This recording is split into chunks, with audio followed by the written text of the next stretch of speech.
கௌஷிக்கு அம்மா வெளில தானே வைக்கிறாங்க, ஒரு 500 கூட. 500 எதுக்கு? அம்மாவுக்கு தெரியாம உனக்கு எத்தனை பேனா எடுத்து கொடுத்துக்கிறேன், கொஞ்சமாச்சும் நன்றி இருக்கா? எதுக்குன்னு வேற கேக்குறேன். நான் வர ஸ்கூலுக்கு 10 பென்சில் 10 பேனா எடுத்துட்டு போனல, நான் அம்மா கிட்ட காட்டி கொடுத்தனா? ஐயோ போச்சு போச்சு. என்னடா போச்சு போச்சுன்ற, அப்படி அங்க என்னதான் இருக்கு? உங்க 2 பேரும் நம்பி கடையில் விட்ட மத்தியா, அது ஏன் தப்பு உங்களா? நானும் காலையில இருந்து பாத்துட்டே இருக்கேன், ஏன்ப்பா சோகமா இருக்க? ஒன்னும் இல்லம்மா. அம்மா உன் ஃப்ரெண்டு மாதிரி தானே, என்கிட்டயே மறைக்கிறியா? என்ன சொன்னா தானே தெரியும். வேணாம் கேட்டா திட்டுவீங்க. அதெல்லாம் திட்ட மாட்டேன், சொல்லு. அப்புறம் பேச்சு மாறக்கூடாது. அதெல்லாம் மாற மாட்டேன், சொல்லு. ஒன்னும் இல்ல, என் ஃப்ரெண்ட்ஸ் எல்லாம் புது படம் ரிலீஸ் ஆயிருக்குல, மால்ல பாக்கலான்னு போறாங்களாம். அதான் நீங்களும் எனக்கு ஒரு 1000 ரூபா கொடுத்தீங்கன்னா நானும் போய் பாத்துட்டு வருவேன்ல. அடிச்சுன்னு வச்சுக்கோ, பல்லுக்கு எல்லாம் பேத்துக்கும். சினிமாவுக்கு தனியா போற வயசா உனக்கு? கேட்டா திட்டுவன்னு தெரியும், என்ன தைரியம் தான் என்கிட்ட கேக்குறேன்? நான் அம்மா 7 தானே எழுதினேன், சும்மா இருக்கவங்க கூட்டு வச்சு இப்படி திட்டுறீங்களே, உங்களுக்கே நியாயமா இருக்கா? ஏன்டா சோகமா இருக்க? ஒண்ணும் இல்லக்கா. அப்ப என்கிட்ட சொல்ல மாட்டேல்ல? ஊர்ல ஒரு அக்கா வீட்டுல எலி தொல்லை நிறைய இருக்குன்ட்டு எலி மருந்து ஸ்ட்ராங்கா வாங்கினு சொன்னாங்க. நானும் வாங்கின்னு போய் கொடுத்துட்டேன். சரி, அந்த வீணா போன அக்கா எலிக்கு மருந்தையும் வச்சுட்டு ஏசியை போட்டு கதவு சாட்டு தூங்கி போச்சு. எலி செத்துச்சா இல்லையா? கடைசியில அந்த எலி சாவலாம், அந்த அக்காவை ஹாஸ்பிட்டலுக்கு சீரியஸா தூக்கின்னு போய்க்கிறாங்க.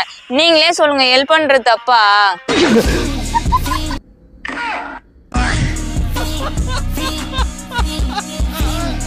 ஆண்டி, நான் கிறிஷுவோட ஃப்ரெண்டு தான், அவனை பானிபூரி சாப்பிட கூட்டிட்டு போவா? ஐயோ இவனா? இவன் ஏன்டா இங்க வந்தான்? இல்லப்பா, அவன் பானிபூரிலாம் சாப்பிட மாட்டான். பா, கிருஷிவு ஸ்கூல்ல யார் கூட பேசிட்டே இருக்கானா, அவங்க மேம் ஃபோன் பண்ணி கம்ப்ளைண்ட் பண்றாங்க. எவ்வளவு ஃபீஸ் கட்டி படிக்க வைக்கிறது தெரியுமா? நீ தப்பா அவனை கொஞ்சம் பாத்துக்கணும். ஆண்டி, அந்த ஃப்ரெண்டே நான் தான். டேய், நாளைக்கு கிளாஸ் ஆறக்குள்ள என் கிளாஸ் இருக்கு, சேர்த்து எழுதிட்டு வந்துடு. பாய்டா, நான் வரேன் ஆண்டி.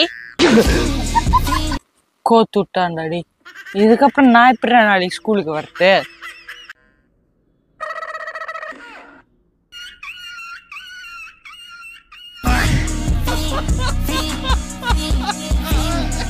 அக்கா ரொம்ப பசிக்குது, ஒரு 20 ரூபா இருந்தா கொடுங்களேன். ஏன்டா பார்த்தா படிச்ச பொண்ணு மாதிரி இருக்க? இப்ப நீங்களும் இப்படி ஆரம்பிச்சிட்டீங்களா? கடை இப்பதாண்டா திறந்த, போனி கூட ஒன்றும் பண்ணல. அக்கா, நான் பிச்சாலாம் எடுக்கல, என் பர்ஸ் மிஸ் ஆயிடுச்சு, வேலை தேடிதான் இந்த ஊருக்கு வந்தேன். ஐயோ, தெரியாம பேசிட்டேன்டா. நான் வேணா உங்க அப்பா அம்மா கால் பண்ணி தரேன், பேசுறியா?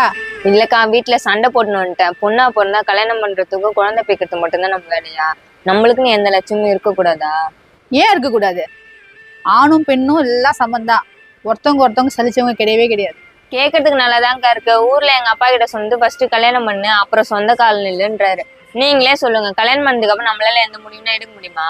நீ சொல்றது என்னமோ உண்மைதாம்மா. கல்யாணத்துக்கு அப்புறம் எங்க சுதந்திரம் இருக்கு? நான் வேணா ஒண்ணு பண்றேன், நீ இந்த கடையில வேலை செய்ய கொஞ்ச நாளைக்கு. ரொம்ப தேங்க்ஸ்க்கா. உன் படிப்புக்கேற்ற வேலை கிடைக்கிற வரைக்கும் நீ இங்கேயே வேலை செய்யலாம். அது வரைக்கும் உனக்கு பாதுகாப்பு கொடுக்க வேண்டியது என் பொறுப்பு.